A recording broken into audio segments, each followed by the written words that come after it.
दोस्त, एक तीर को सिर्फ पीछे की तरफ खींचकर ही चलाया जा सकता है। जब जिंदगी आपको अनगिनत समस्याओं और मुश्किलों के साथ पीछे खींचती है, इसका मतलब है यह आपको किसी बहुत बड़ी चीज में लॉन्च करने जा रही है। बार बार के एक्सटेंशन से बहुत अधिक परेशान हो रहे हैं अधिकतर फाउंडिंग मेंबर, और ऐसी परिस्थितियों में कोई भी परेशान हो सकता है। जो विड्रॉल या ट्रैफिक बोनस कमीशन मिलना सितंबर अक्टूबर में ही शुरू हो जाना चाहिए था, वह अगर पूरे 6-7 महीने बीतने के बाद भी मिलना शुरू नहीं हुआ तो जाहिर सी बात है कोई भी अपनी सक्सेस एंड अचीवमेंट को लेकर हताश होगा, निराश होगा, नाउमीद होगा। वह तमाम तरह की बातें सोचेगा, कहेगा, क्योंकि कोई भी फाउंडिंग मेंबर यही सोचकर जैसे तैसे करके कैसे भी जुगाड़ करके सब्सक्रिप्शन लिया है कि जल्दी से जल्दी withdrawal and traffic bonus commission मिलना शुरू हो जाएगा तो हमारा जिंदगी बदलने लगेगा, हमारे सारे सपने पूरे होने लगेंगे, हमारा किस्मत चमकना शुरू हो जाएगा। लेकिन यहां तो पैकेज लेने के 6-7 महीने बाद तक भी यह निश्चित नहीं हो सका कि कब से कैसे क्या होने वाला है। सीईओ के अनाउंसमेंट के अनुसार जो चीजें बीते जनवरी मंथ से ही शुरू हो जाना था और वह किन्हीं वजहों से नहीं हो सका, तो इस मार्च महीने में सब कुछ शुरू हो जाने का सभी को उम्मीदें थी। बट इस मार्च में भी ऐसा कुछ होने के कहीं से भी कोई आसार नजर नहीं आ रहे हैं, क्योंकि और सिर्फ एक दिन बचा ही है इस मंथ में। लास्ट ओपी 360 से उम्मीदें थी लोगों को कि इसमें mister S withdrawal and traffic bonus commission को लेकर या ओ वेरीफाई के रिगार्डिंग जरूर कोई धमाकेदार गुड न्यूज देंगे, बट इसमें भी ऐसा कुछ नहीं हो सका। जिसके इंतजार में 24 घंटे अपनी पलकें बिछाए हैं फाउंडिंग मेंबर, उस बारे में मिस्टर एस ने कुछ भी स्पष्ट अपडेट्स नहीं दिए। और बीते ओपी 360 वेबिनार में भी उन्होंने विड्रॉल या ट्रैफिक बोनस कमीशन मिलने में देर होने का कारण पेमेंट प्रोसेसर को ही बताया। उन्होंने कहा है कि लगभग 4 महीने तक हम गलत लोगों के साथ में थे और मुझे नहीं लगता है कि यह जानबूझकर किया गया था, लेकिन यह सीमा से अधिक हो गया और जटिल हो गया और कंपनी को इन सब वजहों के चलते फिर से अनुबंध करना पड़ा। हम अब इस प्रक्रिया के तीसरे सप्ताह में हैं।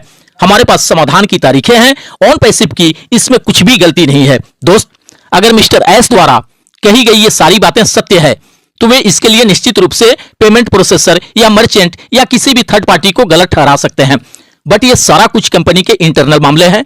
फाउंडिंग मेंबर्स तो इसके लिए कंपनी या मिस्टर एस को ही दोषी समझेंगे, क्योंकि हमने जो भी पैसे पे किए हैं फाउंडरशिप या सब्सक्रिप्शन के लिए, वो तो कंपनी या मिस्टर एस को ही पे किए हैं। हम तो किसी पेमेंट प्रोसेसर या मर्चेंट के बारे में कुछ जानते तक भी नहीं। अगर इतना ही अधिक हमारे अंदर नॉलेज होता, हुनर होता, योग्यता होती, तो हम खुद ही मिलियंस और बिलियंस डॉलर्स की कंपनी के ओनर नहीं होते। फिर मिस्टर एस के हाथों में क्यों सौंपते अपनी जिंदगी, अपना फ्यूचर? हमने तो यह सुनकर उन्हें सौंप दिया कि उनके अंदर हुनर है, योग्यता है, काबिलियत है, स्किल है, लाखों करोड़ों लोगों की जिंदगी को पूरी तरह से बदल देने का, उनके सारे सोचे सपनों को पूरे कर देने का, उन्हें पूरी तरह से फाइनेंशियली फ्रीडम दिला देने का।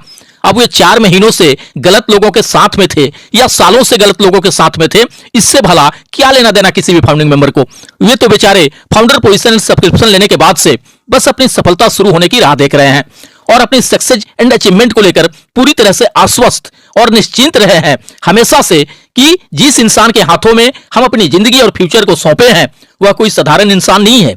वह आईटी एक्सपर्ट है, वह एक कुशल लीडर एंड मार्केटर है और उसका जन्म ही हुआ है दुनिया से गरीबी को मिटाने के लिए, लोगों के जीवन को बेहतर बनाने के लिए। अब अगर वही इंसान लोगों की जिंदगी बदलने और उनके सपनों के पूरे करने की जगह बार बार अपनी ही समस्याओं और चुनौतियों के किस्से सुनाए, इससे किसी का भी दिल बैठने लगेगा, कोई भी ना उम्मीद होने लगेगा। बहुत सारे फाउंडिंग मेंबर ने तो भगवान तक के दर्जे दे दिए हैं मिस्टर एस को, जबकि मिस्टर एस ने अगर हकीकत में देखा जाए तो अभी तक ऐसा कुछ भी नहीं दिए हैं फाउंडिंग मेंबर को जिससे उन्हें कोई भगवान का दर्जा दे सके। हाँ, जब ऑन पैसिव से लोगों को सक्सेस मिलना शुरू हो जाएगा, लोगों की जिंदगी बदलने लगेंगे, उनके सारे सोचे सपने पूरे होने लगेंगे, ऑन पैसिव के इनकम से उनका घर परिवार चलने लगेगा, वे सपरिवार एक लग्जरी लाइफ जीने लगेंगे, तब तो यह निश्चित है कि कोई भी फाउंडिंग मेंबर उन्हें भगवान से कम नहीं मानेगा। बट अभी तो लाखों फाउंडिंग मेंबर्स ही उन्हें सैकड़ों हजारों करोड़ रुपए पे किए हैं। उन्होंने अभी तक कहां किसी को 1 रुपये भी दिए हैं। ये जो आदर सम्मान उन्हें मिला है या मिल रहा है वो तो फ्यूचर में मिलने वाले सक्सेस एंड अचीवमेंट को देखते हुए मिल रहा है, जबकि फ्यूचर के बारे में किसी को कुछ नहीं पता होता है कि क्या होना है। बस एक विश्वास और भरोसा होता है कि आगे जो कुछ भी होगा वह बढ़िया ही होगा, बट भविष्य में क्या होगा उसका सिर्फ अनुमान या अंदाजा भर ही कोई लगा पाता है। हकीकत में क्या होगा ये तो वक्त ही बताता है। लाखों फाउंडिंग मेंबर की जिंदगी बदलना या उनके सारे सोचे सपने पूरे होना उन्हें आर्थिक आजादी मिलना, ये सब गर्व की बातें हैं, भविष्य की बातें हैं। कैसे क्या होगा यह वक्त बताएगा, बट एक विश्वास है, एक भरोसा है कि हम जिस कॉन्सेप्ट में हैं, हम जिस ऑर्गेनाइजेशन में हैं, हम जिस CI based IT company on passive के फाउंडर सदस्य हैं, वहां अगर सब कुछ ठीक ठाक रहा, मतलब पूरी तरह से सफलतापूर्वक धरातल पे आ गया ऑन पैसिव, तो यहाँ पॉसिबिलिटी है लाखों लोगों की जिंदगी बदलने का, यहाँ पॉसिबिलिटी है लाखों लोगों के सारे सोचे सपनों के पूरे होने का, यहाँ पॉसिबिलिटी है लाखों लोगों को आर्थिक आजादी मिल जाने का। बट वर्तमान के करंट सिनारियो को देखते हुए बहुत सारे लोग कुछ सशंकित भी होने लगे हैं कि पता नहीं यहाँ हमारे सपने पूरे होंगे या हमारे प्रिंसिपल अमाउंट तक का लॉस हो जाएगा और हमारे सारे उम्मीद और सपने टूट जाएंगे। और ऐसा सोचने या कहने के पीछे बहुत सारे कारण भी हैं। कहां बात थी सब्सक्रिप्शन लेने के साथ ही ट्रैफिक बोनस कमीशन मिलने का, और यहाँ 6-7 महीने बीत जाने के बाद भी लोगों का विड्रॉल तक नहीं मिल सका। अभी ट्रैफिक बोनस कमीशन के तो बात ही छोड़िए, लोगों को इस बात से भी बहुत अधिक ताज्जुब होता है जब कुछ वैसे लोग जो अपने आप को एज ए लीडर साबित करने में लगे रहते हैं और जब जब ओ कनेक्ट का एक्सटेंशन मिलता है वे कहते हैं कि हमें इस बात से खुश होना चाहिए कि और हमें 10 दिनों के लिए बिल्कुल फ्री में यूज करने को मिल गया ओ कनेक्ट। अरे भाई, जब इन्हीं बातों से खुशी मिलनी है फाउंडिंग मेंबर्स को, तो सीधे एक ही बार साल भर के लिए बढ़वा दीजिए वैलिडिटी को। लोग फ्री में यूज करते रहेंगे ओ कनेक्ट को। कोई भी अपने दिल पे हाथ रखकर बताए कि भला कौन ऐसा फाउंडिंग मेंबर होगा जो यह दिल से चाहेगा कि बार बार वैलिडिटी बढ़ता रहे। मैं दावे के साथ कह सकता हूं कि ऐसा एक भी फाउंडिंग मेंबर्स नहीं चाहेगा। लोग तो ऊपर वाले से यह मनाने में लगे हैं कि कब यह सिलसिला थमे एक्सटेंशन का, ताकि हमारे सक्सेस का शुभारंभ हो सके, हमें withdrawal and traffic bonus commission मिलना शुरू हो सके। ओ कनेक्ट के वैलिडिटी का बार बार बढ़ते रहना यह हमारे लिए कहीं से भी सौभाग्य की बात नहीं है, बल्कि इसे हमारा दुर्भाग्य ही कहा जा सकता है एक तरह से। और जब मिस्टर एस खुद ही एक्सेप्ट कर रहे हैं कि लगभग 4-5 महीने से कुछ गलत लोगों के साथ में थे जिसके वजह से अभी तक विड्रॉल या ट्रैफिक बोनस कमीशन मिलना शुरू नहीं हो सका, तो हम आखिर किस खुशी में उछलेंगे कूदेंगे ओ कनेक्ट का वैलिडिटी बढ़ते रहने से। ऐसा करना मिस्टर एस की मजबूरी है, किसी फाउंडिंग मेंबर्स की ये चाहत नहीं है कि बार बार एक्सटेंशन होता रहे। वे तो ओ वेरीफाई के आने का and withdrawal and traffic bonus commission मिलने की राह निहार रहे हैं। मुझे जहां तक लगता है कि पूरे 14 लाख फाउंडिंग मेंबर्स में से सिर्फ 1 से 2% ही ऐसे होंगे जो ओ कनेक्ट को यूज कर रहे होंगे। बाकी 98% लोगों को शायद इससे कुछ भी मतलब नहीं होगा। उन्हें मतलब है अपने वैलेट में एपल्स के आने से। और यह सच्चाई है कि किसी ने भी पैसे कमाने के उद्देश्य से ही उसी आस उम्मीद में ज्वाइन किया है ऑन पैसिव को, ताकि हम एक अच्छी और बेहतर लाइफ जी सकें। अब तो बहुत सारे फाउंडिंग मेंबर यहां तक पूछने लगे हैं कि सर, हम अब ऑन पैसिव से अपनी सक्सेस एंड अचीवमेंट मिलने की आस उम्मीद करें या छोड़ दें। दोस्त, देर होने का मतलब ये कदापि नहीं हुआ कि हम आस उम्मीद छोड़ दें। मिस्टर एस अपने प्लानिंग पे काम कर रहे हैं। मुझे पूरा भरोसा है कि बहुत ही जल्दी बेहद सुखद परिणाम होंगे हमारे सामने।